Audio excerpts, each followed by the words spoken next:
the Sony PlayStation exclusive lineup hasn't always looked the way it does now. Now, if you look at what PlayStation 4's exclusives generally tend to be, you see a lot of ultra-realistic third-person action-adventure games, which are all amazing in their own ways, but it wasn't too long ago where the PlayStation exclusive lineup looked very different. The PlayStation 3 was littered with a very diverse array of exclusive games by the end of its life. Adventure games, platformers, experimental games, and even several first-person shooters like Killzone and Resistance really found their footing on the PlayStation 3, the latter of which ended up being a very well-received trilogy on the PS3, with 2 handheld spin-offs, one on the PSP and one on the Vita. The primary developer, Insomniac Games, who was very well known for their work on Ratchet & Clank from the PS2 era, was in full swing as a developer, churning out Ratchet & Clank and Resistance games all throughout the PS3's life, both carrying the common denominator of being extremely fun and featuring some of gaming's most interesting and entertaining weapons. Resistance to this day might be Insomniac's most mature series though, with lots of mature themes and darker tones ringing through the main trilogy's alternate history timeline, creating an interesting contrast with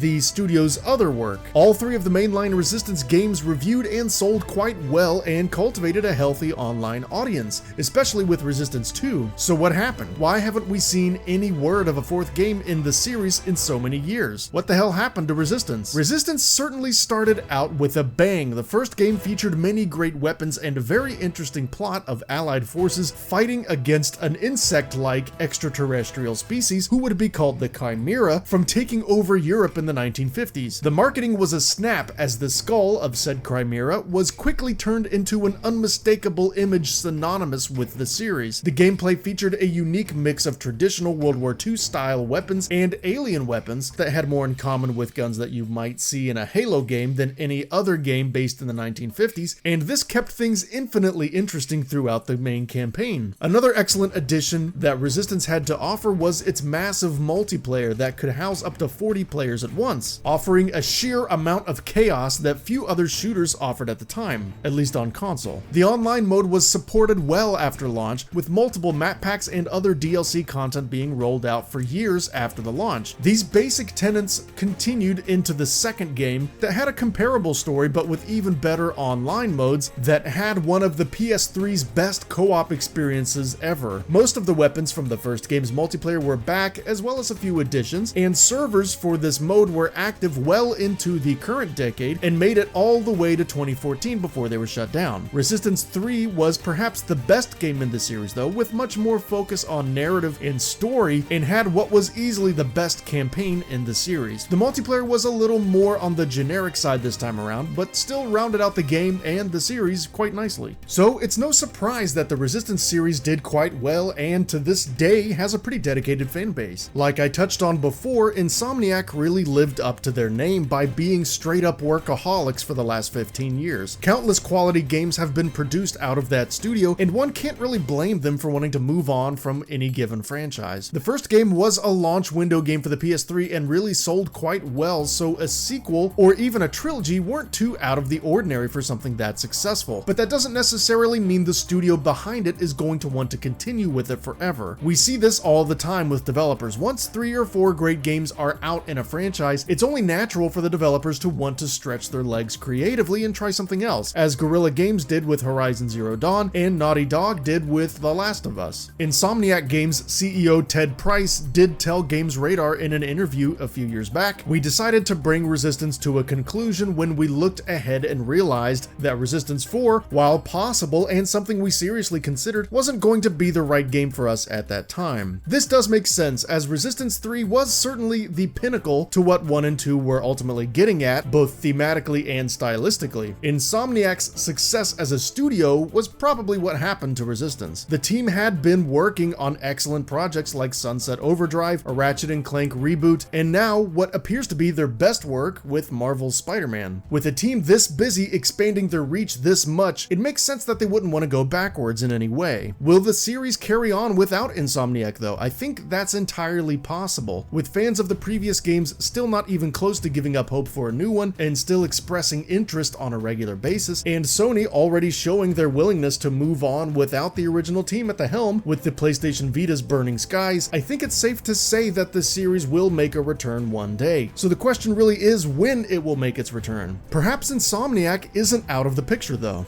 While they are currently busy wrapping up Spider-Man right now, Resistance 4 could very well be on the agenda for their next project. Like all matters of this sort, only time will tell. That's it for this video. Thanks for watching us here at GamingBolt. If you enjoy our content, be sure to subscribe and hit that notification icon so you'll know when new videos are up.